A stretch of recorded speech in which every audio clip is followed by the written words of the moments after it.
Resumen de la Biblia del libro Efesios. Parte número 8. Vivir de manera digna del llamado. Capítulo 4, versículo 1 al 16. Introducción. Cuando Dios llama a una persona, no solo la invita a creer, sino a vivir de una manera que refleje ese llamado. La fe cristiana no es simplemente una confesión verbal ni una adhesión religiosa, es una vida que se expresa en conducta, carácter y propósito. El apóstol Pablo, escribiendo desde prisión, exhorta a los creyentes a vivir de forma digna de la gracia que han recibido. Desde su condición de encarcelado por causa del Evangelio, Pablo habla con autoridad espiritual y con profundo amor pastoral, recordándonos que el Evangelio no solo cambia nuestro destino eterno, sino también nuestra manera de vivir aquí y ahora. Vivir de manera digna del llamado significa permitir que la obra de Cristo se manifieste en nuestra forma de pensar, relacionarnos y actuar. No se trata de apariencia religiosa, rituales externos ni esfuerzos humanos desconectados de Dios. Se trata de una vida transformada desde adentro hacia afuera, moldeada por Cristo y dirigida por el Espíritu Santo. Es una vida marcada por unidad, humildad, mansedumbre, paciencia, amor fraternal y crecimiento espiritual constante. En Efesios 4, versículo 1 al 16, Pablo nos presenta una verdad poderosa y profunda. Hemos sido llamados a formar parte de un solo cuerpo, guiados por un mismo espíritu, sostenidos por una misma fe y bajo el señorío de un mismo Señor. No caminamos solos, no vivimos una fe individualista, formamos parte de la Iglesia, el cuerpo de Cristo, donde cada creyente tiene un lugar, una función y una responsabilidad. Este pasaje nos enseña cómo debe vivir la Iglesia y cada creyente en respuesta al llamado divino. Nos recuerda que la verdadera espiritualidad se evidencia en la unidad, en el servicio, en la madurez y en el compromiso con Cristo. Aquí encontramos una invitación clara, vivir de tal manera que nuestra vida refleje la grandeza del Dios que nos llamó, para que la Iglesia sea fuerte, unida y llena de la plenitud de Cristo. Llamados a vivir con dignidad.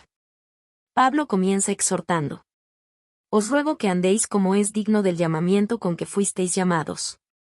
Estas no son palabras frías ni una orden seca.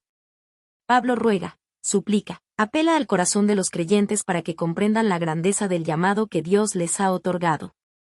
Ser hijos de Dios, ser parte de su pueblo, haber sido redimidos por Cristo y sellados por el Espíritu Santo no es algo pequeño.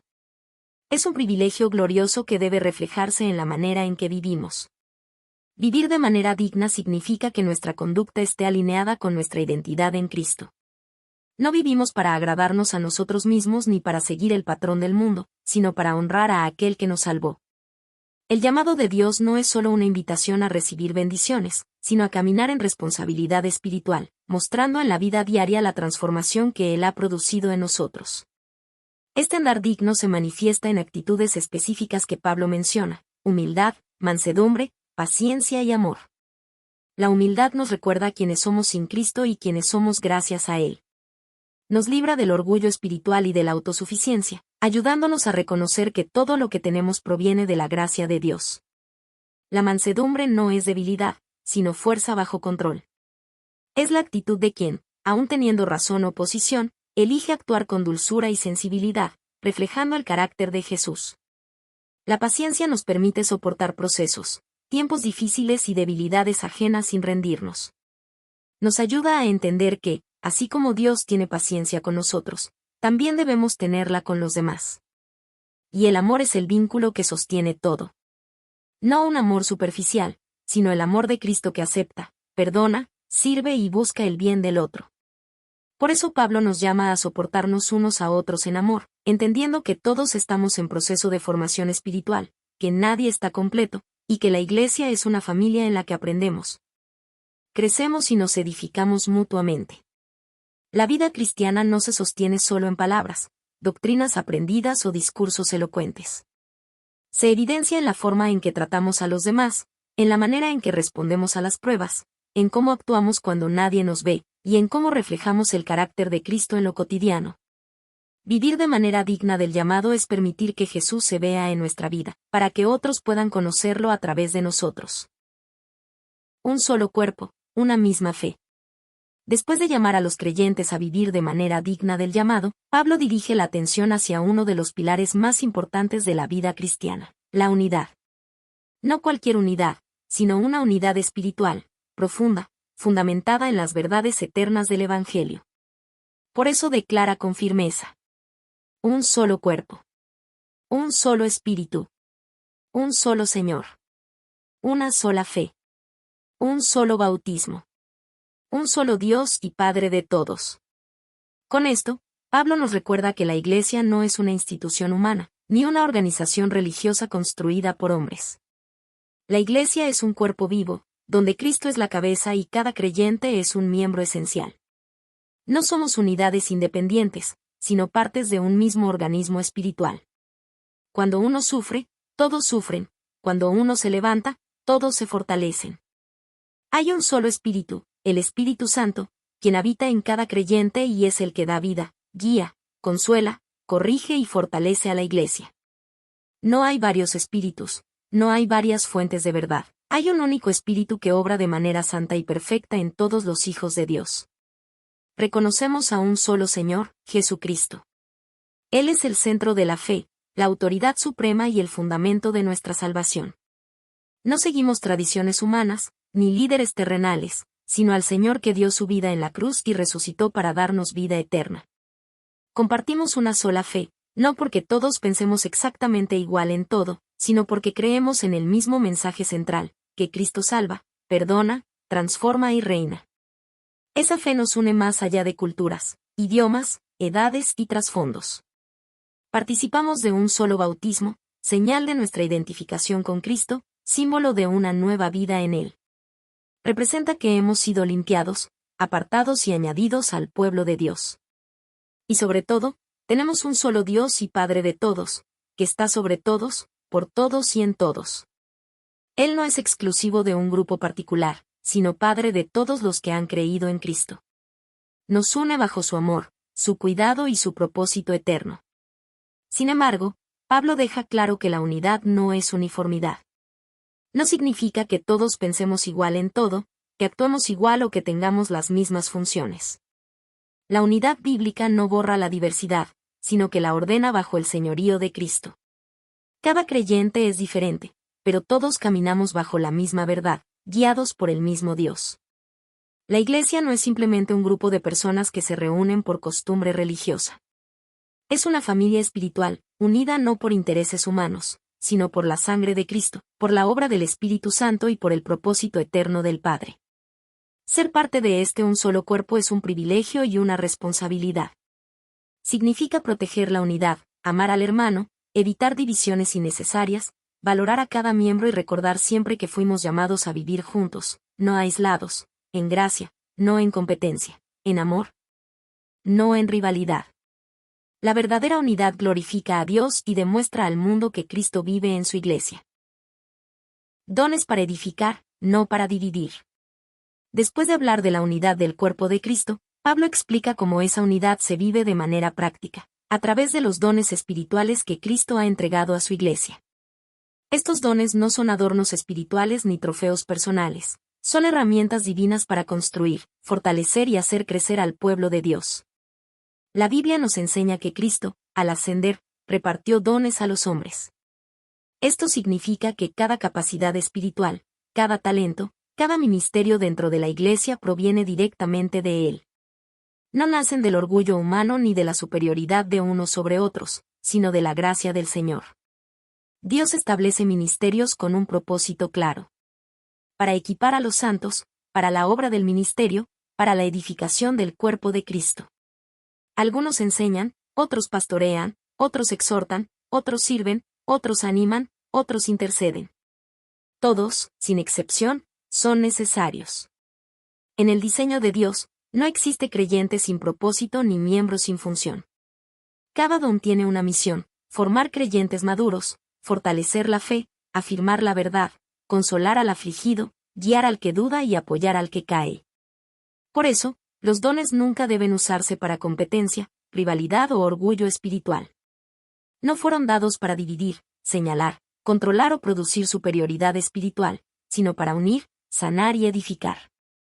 La Iglesia crece correctamente cuando cada creyente comprende que es parte activa del cuerpo. No todos tendrán el mismo rol, pero todos tienen un rol valioso. Nadie está de más. Nadie es inútil. Nadie es insignificante. Cada miembro aporta algo que otro no puede aportar. Cuando cada persona sirve donde Dios la ha colocado, cuando se ora, se ministra, se enseña, se anima y se trabaja en unidad, el cuerpo crece sano, fuerte y firme. La iglesia se vuelve estable, madura, firme en la verdad y llena de amor. Entonces deja de ser una congregación frágil y se convierte en una comunidad que refleja la gloria de Cristo. El propósito final de los dones no es el reconocimiento humano, sino que Cristo sea exaltado y que su iglesia alcance la plenitud para la cual fue creada. Una iglesia donde los dones se usan correctamente, es una iglesia viva, unida y poderosa en las manos de Dios.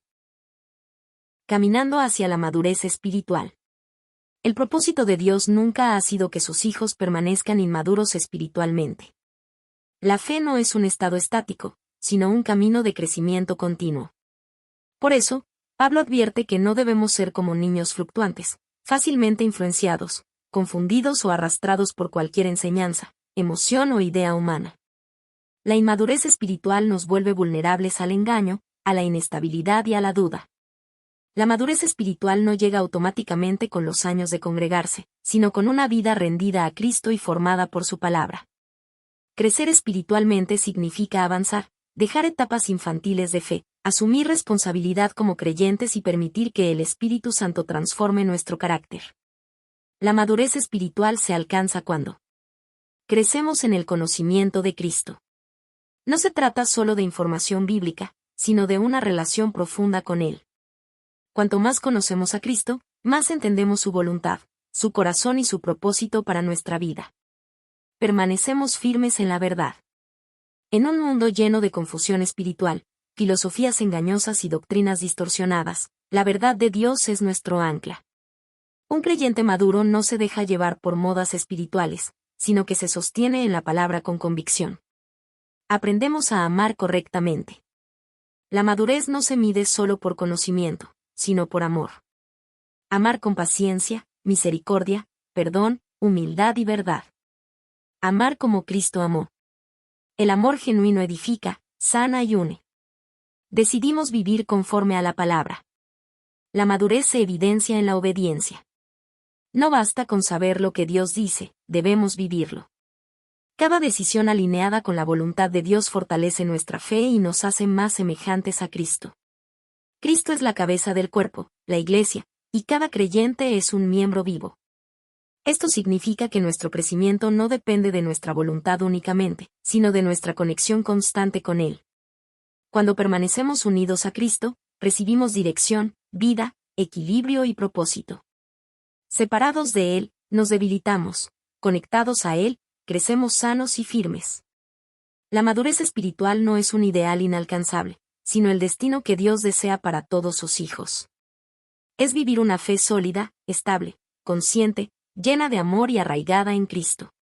Solo así la Iglesia puede cumplir su misión y reflejar verdaderamente la gloria de Dios en el mundo. Conclusión. Vivir de manera digna del llamado es un desafío, pero también uno de los mayores privilegios que un creyente puede tener. No fuimos llamados a una vida común, sino a reflejar el carácter de Cristo en cada área de nuestra existencia. Dios nos ha unido como un solo cuerpo, bajo un solo Señor, guiados por un solo Espíritu, y nos ha colocado dentro de su Iglesia con un propósito eterno.